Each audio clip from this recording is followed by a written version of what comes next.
Hello and welcome to the 1000 Authors Show. Today I am here with Jocelyn Brady, brain coach, wise owl, and all-round very funny lady. And we are going to be talking about why our brains are such magical assholes. This is something that I am obviously super interested in because I have a brain. I do. And it is constantly amazing me. It's amazing me with the things that it is incredible at. It's amazing me with the things that it's really terrible at. And it amazes me with its ability to just totally bullshit me about everything all the time. The stories that we tell ourselves and the issues that we cause ourselves. And so I thought, right, we're going to sit down with somebody who actually understands this stuff. So Jocelyn's going to come and talk to us about all manner of things, including how our brains lie to us, what we can do about it, a few things that we can do to improve ourselves, why we need to do the things we want to do before we die, and or the power of funny. The power of funny. We're going to talk about that as well. So I hope you enjoy this episode with me and Jocelyn. I hope you enjoy actually experiencing in real time the fallibility of our brains. And yeah, so without further ado, let's get started. Jocelyn Brady, welcome to the 1000 Authors Show. Thank you so much for joining us. Thanks so much for having me. Could you, I'm going to ask the standard questions, like, could you tell us a bit about yourself, et cetera, et cetera. But before you do that, I want to direct everybody to watch your tiny tips for your brain, because they are freaking hilarious. And they inspired me to make the sum total of 2 videos, which I am going to pick that up again at some point. But yeah, the tiny tips for your brain are they're absolute genius. They're so funny. So everybody needs to go and watch those. And we'll talk about those in a little bit. But before we do, what do? You're a brain coach. Tell us what that is. Yeah, so it's brain coaching is essentially helping people's brains think better. So it's bringing to the surface some thoughts that are getting in the way of you doing what you most want to be doing and creating and experiencing, and then learning how to flip the script on those and take them in a new direction. So you're telling yourself fewer lies about not being good enough, or the imposter syndrome stuff. You don't know how to do something. You'll never know how to do something. Everything's going to hell, and like flipping the script on all that. Cool, because that's my standard daily script in my head, and I'm sure a lot of people listening to that will be like, yeah, that sounds like my brain. Yeah. Yeah, exactly. And especially for entrepreneur, probably particularly women entrepreneurs, but entrepreneurs and leaders who have a lot of people looking up to them. And it's like, unless you're a sociopath, you're probably having some kind of worries and some kind of old habitual thinking that might not be helpful. Yeah, and it's really actually in a kind of Schadenfreude way, really reassuring to know that people who look like they have their shit together actually have a shitstorm going on in their heads.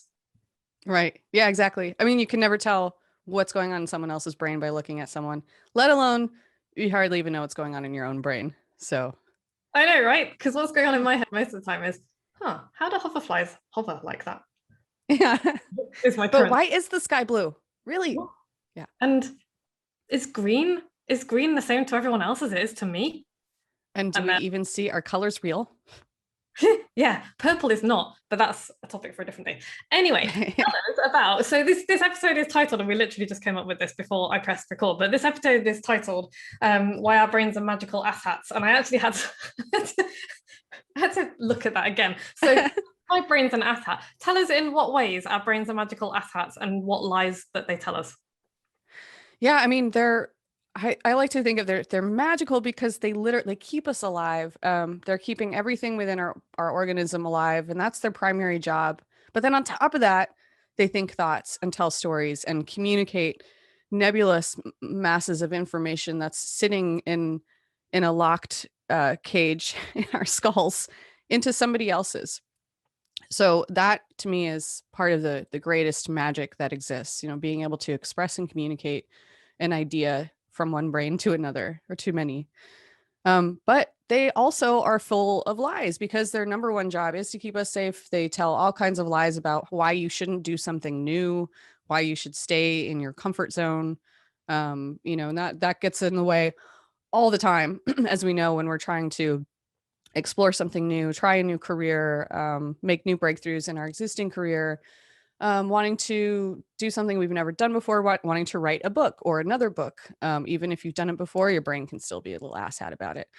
Yeah, because it's just like, what is the path to least resistance to keeping you alive? Brain's like, let's do that. Let's not do all the other work. Yeah. Yeah. And okay then. So can you tell me why my brain is trying to stop me from going to my first ever Muay Thai class? Ooh, well, brain is worried that you're going to destroy it. um, I mean, actually, it's kind of why your brain tells you, it's like, well, this has never been done before. We don't know what this looks like. And so we're going to create all of the alerts that tell you why it's a bad idea. And that the very extreme is death, which is highly unlikely.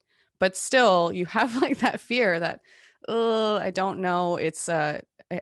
I'm not able to play the script in my head of something that's um, occurred before.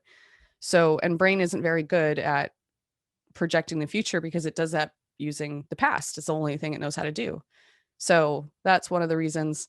And maybe you've watched too many bad Muay Thai fights, and it's like, I'm definitely going to be kicked in the head and bloodied within my first 15 minutes of class, because that's how it works.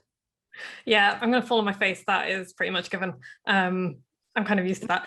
So I guess that can be applied to doing anything new, like whether that's Muay Thai class or whether it's writing a book or whether it's doing a skydive or even just walking into a room full of people that you have never met before. Yeah, absolutely. And I think what was public speaking, I think, is number one on the fears above death and spiders. Yeah. So it's like jumping out of a plane covered in spiders into a big audience. Then you kind of have the fear of all at once. What was the question? I got distracted by my brain.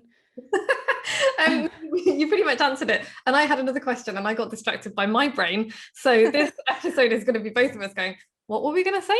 Brain? What? Seriously, it was a good question as well.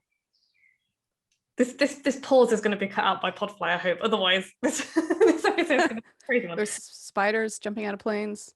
Yeah. Public speaking. Public speaking.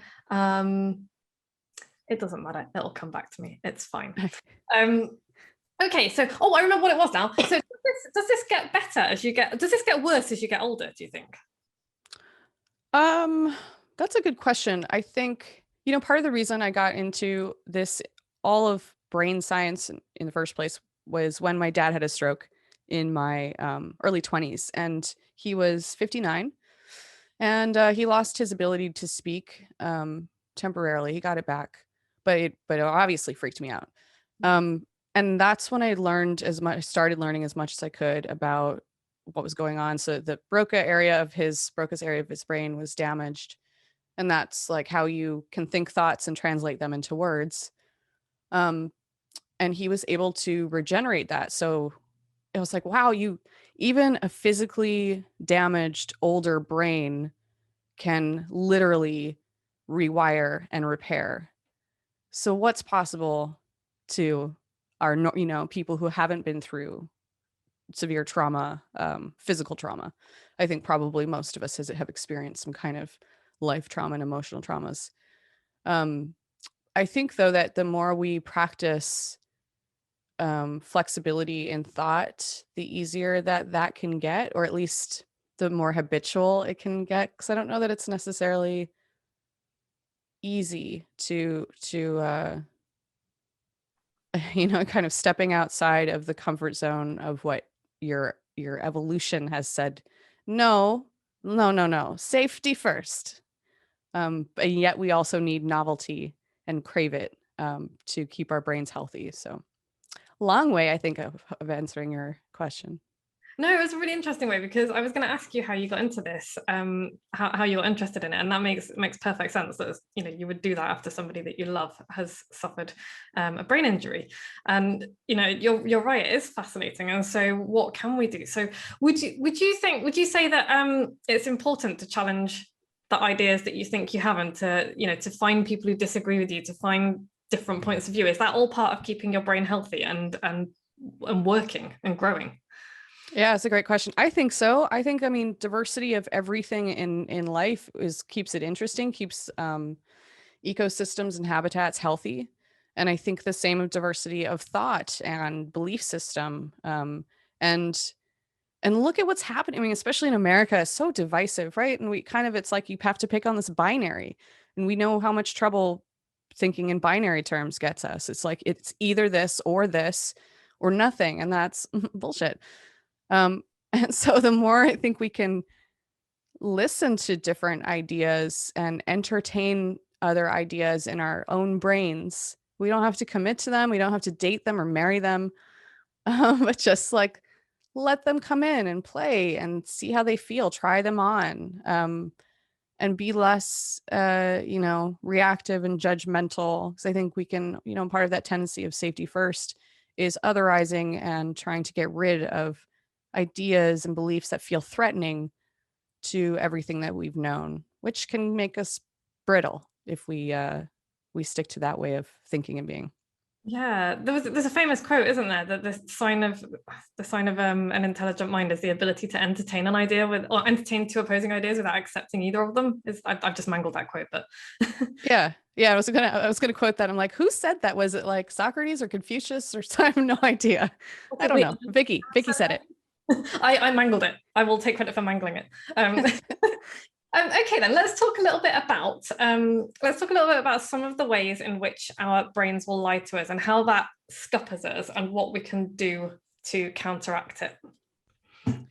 Yeah, I mean, some of the most common things I see, particularly again with entrepreneurs, is the inability, the anxiety that comes up with quiet times.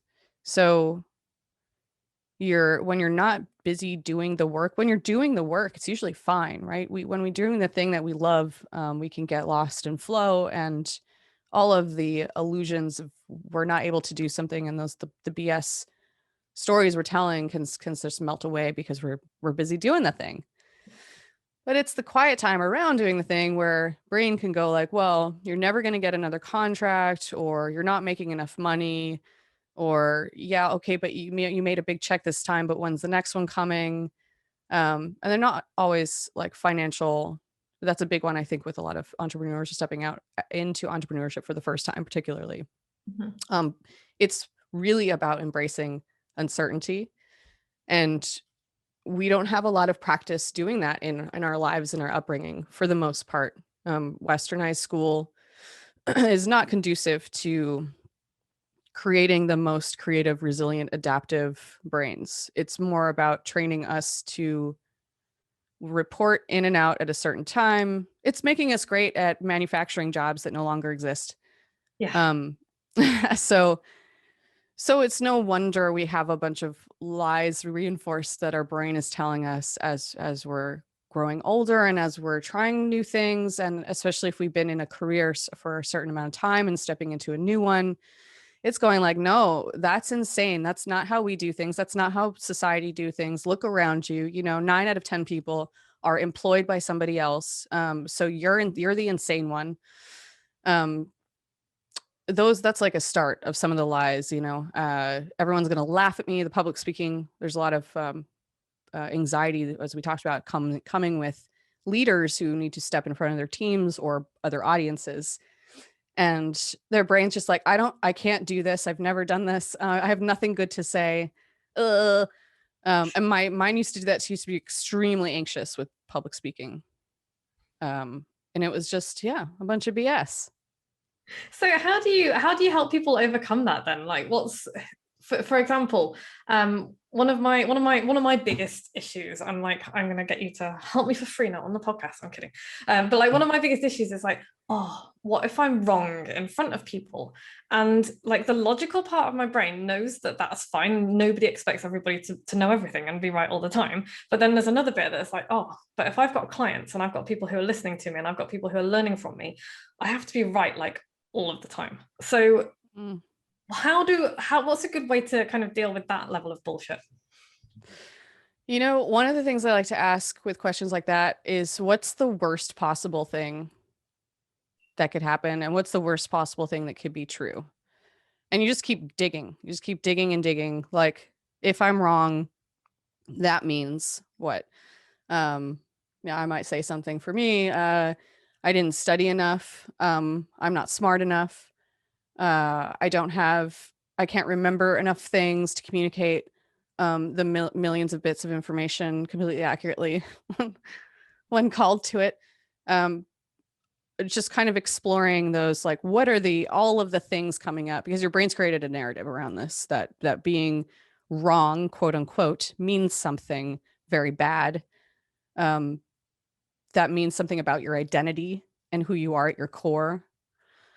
And, people talk about limiting beliefs, you want to call it that. That could be a helpful way of looking at it, where it's like, what is that ultimately saying about you? And once you hit on that trigger, you found something. Like, if it means I am of no value, for example. It's like, oof. Then you kind of get to the root of the script. You can then flip, and then you prove yourself wrong. Here's all the reasons, which is meta here. Here's all the reasons this belief is wrong, and here's all the reasons I've shown up in a way where proving brain is inaccurate. Is we have tons of inaccuracies and cognitive distortions or fallacies that are going on, and it's really just spending the time going, okay, let's kind of just sit with this, break it apart, and let's explore all of the ways this is not right. And what do I actually want to be thinking? You got to create a new habit and groove of thought. That existing one that you have will never go away. It's like the Grand Canyon, but you can create a new one for the stream to flow down. Okay, I love that idea. I love that. And we're back again to habits and stories, aren't we? The habits that our brains get into and the stories that we tell ourselves. And that's an incredibly powerful thing. And I think that people think about storytelling as being this thing that we do for other people and that we can put out there. And obviously that's what I'm in the business of doing. And you're kind of in the business of the stories that we tell ourselves and how they become true. So can you talk a little bit more about that and how powerful the stories we tell ourselves are, and why it's so important to know what's going on in there? Yeah, I think so. Some of the stories we tell ourselves are like invisible to us. We don't even realize they're there. And I think that, to me, is one of the most important things, kind of bringing them to awareness. Or if you would like an acronym, ACT, ACT, very simple and a meta in itself. Awareness, choosing a new direction, and taking action. And that's basically it. Just bringing these things to the surface, choosing a new route, and deliberately making the habit practice of thinking those new thoughts, of proving yourself inaccurate on the ones that are driving you nuts. Yeah, it's what we tell ourselves shapes how we show up in the world, who we think we are, what we think we're capable of.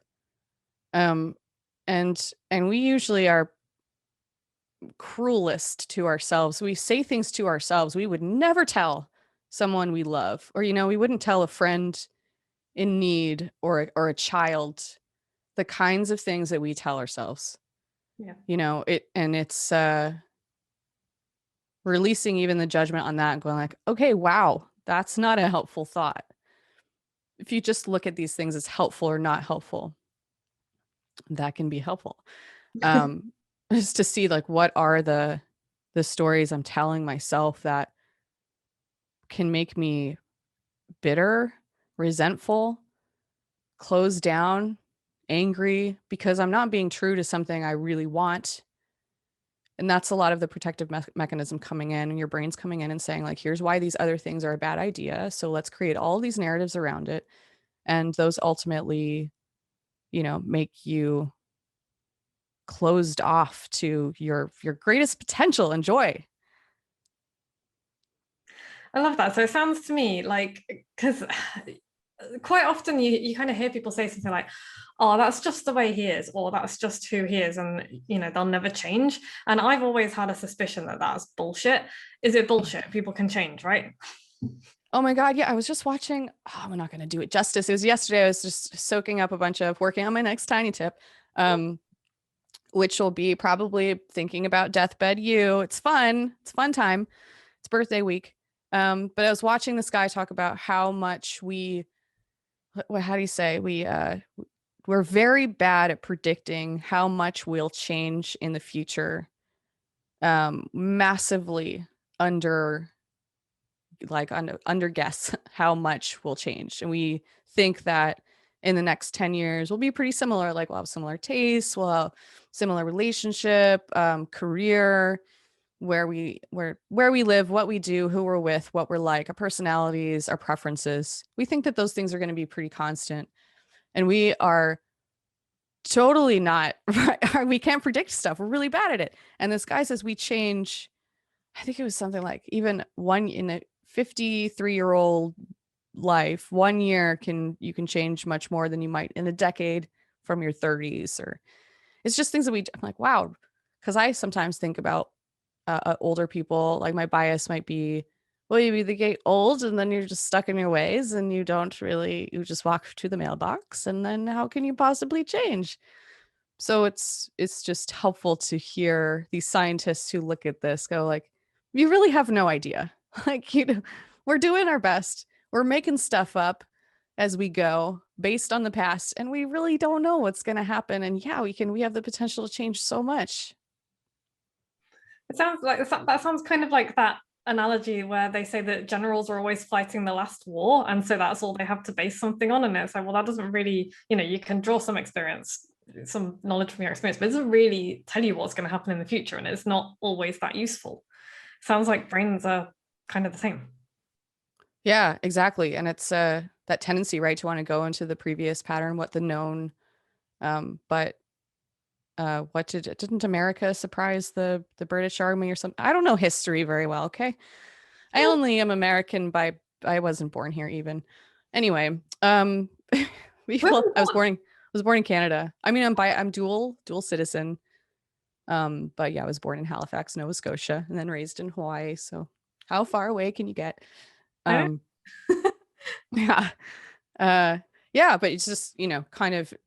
I think that's going back to what you asked earlier. It's like practicing these skills, you get better at it, right, as you go, and practicing things like play. I think that's like one of my number one jams is how do you get people to play more? Because that's when we're testing our skills and figuring stuff out in a really healthy, joyful, non-judgmental way that can show us that we have these skills and capabilities that we may have not seen otherwise. That's why I'm also a big advocate of improv. That really helped me get out of my head and feel more comfortable not knowing what to say next, because that was one of my biggest fears. So you've looking done like an idiot.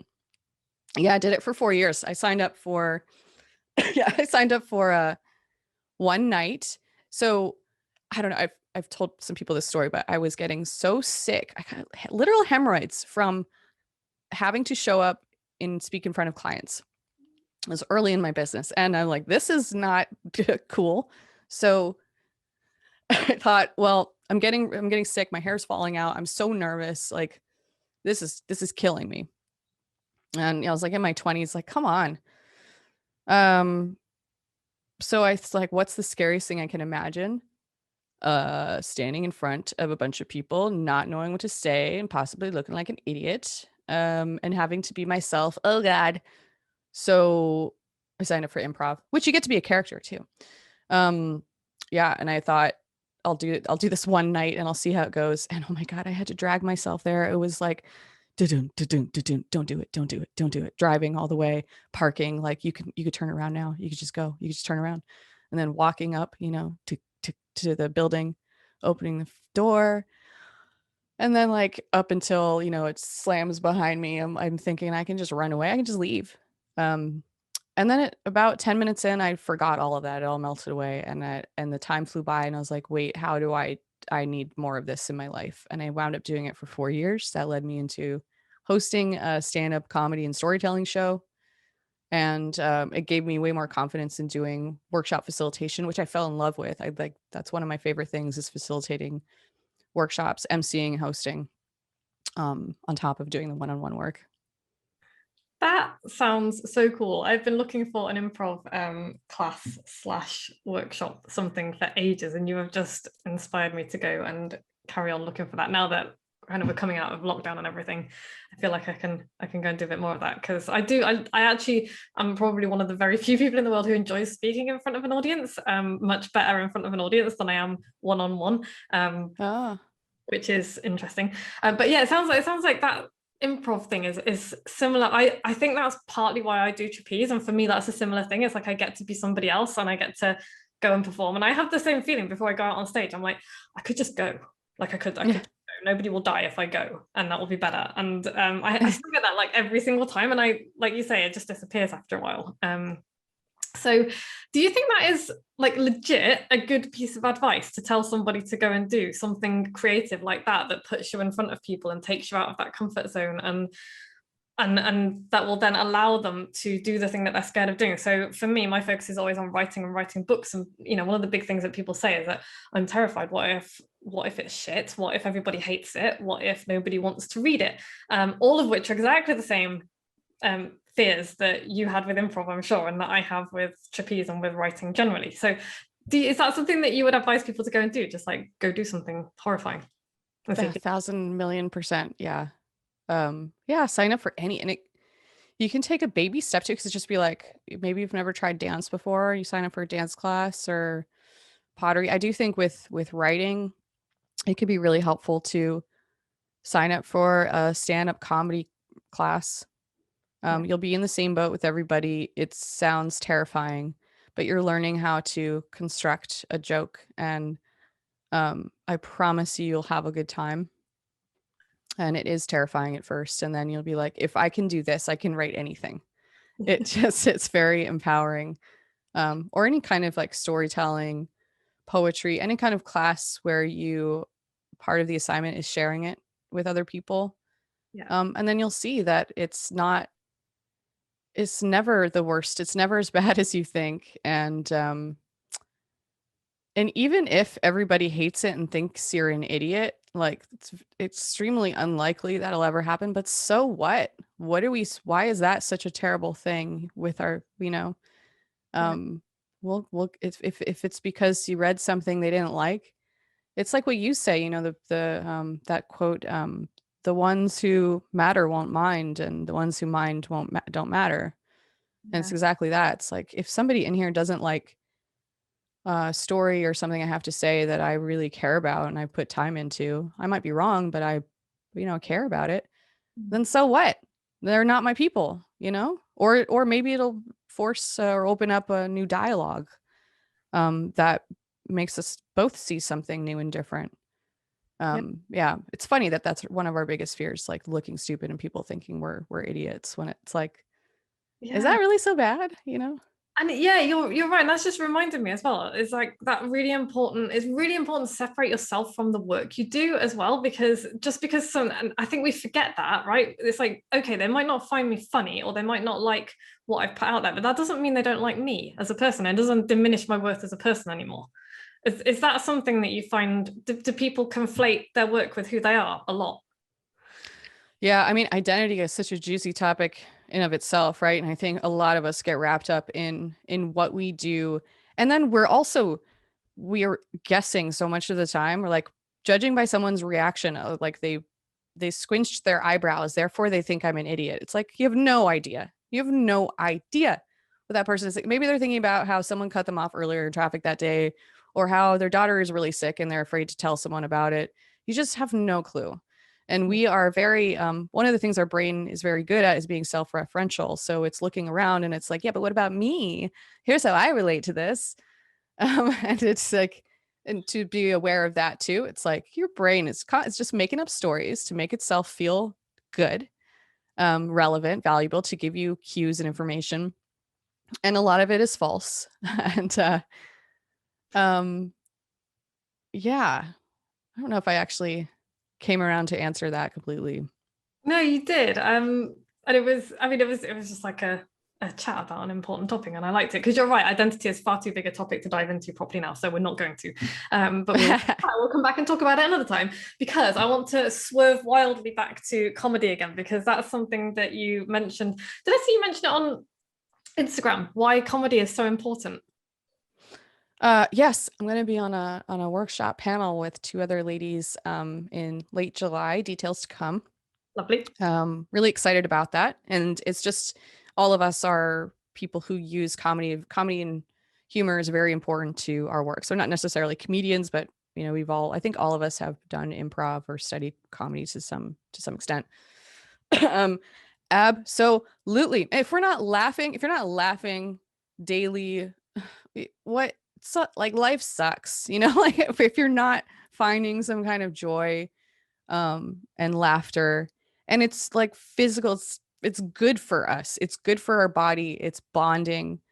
It's like try to go listen to a baby giggling and not experience glee. Yeah. If you don't find joy in hilarious laughter, people around you laughing, who you care about, watching something, there's probably something actually to be addressed. If you can't experience joy, there is a very rare disorder where people cannot experience pleasure and joy.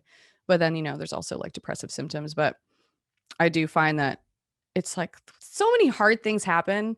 Life is just a strange thing. We have no idea how long we're going to be here. We tend to imagine, we kind of like avoid thinking about our deaths and how long we're going to live and how healthy we're going to be for that longevity. And then it becomes real when we start to see people around us, like our parents falling ill, or people around us dying. But we still sort of have a denial about our own mortality. And that to me is also kind of hilarious. So it's like, what are we going to do? You're going to like laugh or sit around and be miserable for most of the time. There's going to be painful things that happen. There's going to be all kinds of uncertainty constantly. So find something to laugh about. Find people who you can laugh with. I like that advice. Yeah, it's perfect advice. And it's a neat segue into doing the things that we want to do before we die. Let's talk about that for a couple of minutes. Yeah, that's something that's what super, super, super drives me. What's important to me is when I hear people talk about something that's really important to them and they keep having their brain is telling them lies, right? Like, you can't do this. It's impractical. You have no idea. Who are you to even try? That kind of really unkind stuff people are telling themselves. And I'm just like, man, you got one life, far as we know. We don't know how long. Please do the thing that you most want to do before you die. Please, please, please. You only got one chance, right? Yeah. to give it a shot. And then once you're on your deathbed, it's like the things people say on their deathbed they regret most is not being true, is essentially not being true to yourself. So not following through on something that's really important to you and not being honest and clear in your communication with the people that you love. So figure out a tiny step you can take towards that big thing that's important to you. It can be the most ridiculously laughable, small thing. Like it's in the case of writing a book, right? It's like, can you go write one sentence? Mm-hmm. One word. Try writing one. You just have to write down a word. That's your first assignment. And then you do that and you celebrate. And then you do it again and you celebrate and you create that, neural dopamine, like the happy brain chemicals that prove to yourself you're following through, that it feels good to follow through. And it does literally just take one tiny step at a time. Over time, it's going to add up. Yeah, that's such good advice. And I think related to that as well, is something that really frustrates me because I moonlight as a trapeze teacher and a pole dancing teacher as well. And one of the things that I don't know just drives me around the bend is when I will be talking to, oh, I wish I could do that. Well, why don't you? And oh, because I'm too old. And that's the thing. Oh, because I'm too old to try something new. And it's just like, no, you're not. It's never too late to try anything new. And like I saw somebody this morning in a workshop that I'm part of. It's like, oh, I need to do this. I need to do this thing before it's too late. And it's like, when is it going to be? It's only too late when you're dead. Yeah. So Yeah. yeah, we're gonna have to talk about more of this in the future, because we are running out of time now, which sucks, because I have a couple more things I want to ask you. But this has been awesome. So before we finish and before we wrap up, I always ask everybody what they're reading at the moment. So what are you reading at the moment, please, Jocelyn? Yeah, I just picked up again The War of Art by Stephen Pressfield. It is highly recommend to everybody. It's so good. And it's been long enough that I don't remember all of it. So I think it's a good time to pick it up again. And I find it a good inspiration for kind of some of my writing style, where you don't have to think about your own book as being this strictly cohesive through line narrative. It could just be kind of how you approach your life or life philosophy. Yeah, which is, by the way, a perfect way to start writing your book, whether it ends up that way or not. Is like, just get your damn thoughts out of your head and onto a piece of paper, one word at a time, like you said. It's the simplest way. Okay, so what are you writing at the moment? This might be an excuse, but I do feel like the tiny tips have been an exercise in me writing, really creating something for myself for the first time ever. I used to work in branding, helping these really big companies shape their brands and tell their stories and training their teams how to do that. And I completely neglected making my own stuff. Like the last time I really wrote was in my MFA program, like 2013, I think is when I finished, 2012, something like that. So part of it is tiny tips. And I do put so much time into making these. So I have a lot of information that isn't necessarily completely organized or anything after, but I feel like those are also leading somewhere, because it's what I love talking about and obsessively research, and maybe they come together in their own kind of fashion. I really hope they are going to lead somewhere, because not just because like they are a genuine delight to watch, and every single one of them doesn't just make me think and change my mind and make me feel something. It's also really fucking funny. You are, and it totally makes sense, because I was like, oh, how is she this funny? And it's like, oh, you've actually done comedy, so that explains it. And that was, again, a lovely thing to learn, because that's like, oh, I don't have to go and make videos and just be instantly that funny, because that's just not going to happen, because I have not practiced it, whereas you have. So thank you for letting us know that. That makes me feel but could you also just answer very quickly, how long does it take you to put these videos together? It can range. The very first one I did in one sitting. Never been able to do that again. That was but it was like maybe 3 hours or something, because I just had an idea and I filmed it, and I didn't know what I've been teaching myself how to edit this whole time. Yeah. Now, it's a few days of research, and then I could film and edit in one day, but that's an extremely long day. So I try to stretch it out over a couple days. Okay, that is also good to know, because I think there's probably a lot of people out there like me who watch videos like that and are like, I'm just going to do this, and then it's a lot more work than you think it's going to be, and then you're like, I'm not going to do that. It's too much. So it's good to kind of have a guide as to how long you think it's going to take. But yeah, so where can people find your tiny tips? Tiny tips on YouTube and Instagram. Find me on YouTube at Jostle Them. You can find me in both places, but I would like to build my YouTube, community. Yep. And then obviously Jostle Them Instagram. You can hit me up, send me a DM, send me a joke. We'll be best friends. And then LinkedIn, Jocelyn Brady, and jocelynbrady.com. Lovely. I'm going to put all of those links down below in the show notes, so you can go and find out more. And is you, I don't know what happens to my grammar. Is there anything coming up that you want to tell us about? Anything that you're excited about, that you're doing, that you want people to know? Well, I do have my signature program, one-on-one Breakthrough Your BS. Is like making breakthroughs in your business with your brain. I'm also scheming a workshop series with more details to come on top of the panel workshop I'll be on women in funny. I think women on funny women, something like that. So yeah. Awesome. Okay. Well, there's going to be a link to Jocelyn's signature program as well. And I really hope that you'll let us know when both the workshops are out, the things that you've got in progress, because I will absolutely share those. And then a little bit later in the year, I hope you'll come back and we'll talk a little bit more about identity, because I think that is a really important topic that I haven't really talked about in much detail before. But for now, thank you. This has been, as always, a total pleasure talking to you. You are wise and funny, and thank you for bringing your wisdom and funniness to this podcast. Well, thank you. Thank you very much. I'm now awake, so thank you. Yay! Well, if nothing else, we've accomplished that, so this is good. Thanks so much, Jocelyn. This has been brilliant. Everybody else, I will be back same time next week with Jo. So yeah, stay tuned for some updates. So that was an awesome interview. And I also need to wish Jocelyn a very happy birthday, because it is her birthday. Today, if you're listening to this on Friday, it's her birthday today. If you're listening to this on the Saturday, it was her birthday yesterday. Jocelyn, happy birthday. Thank you so much.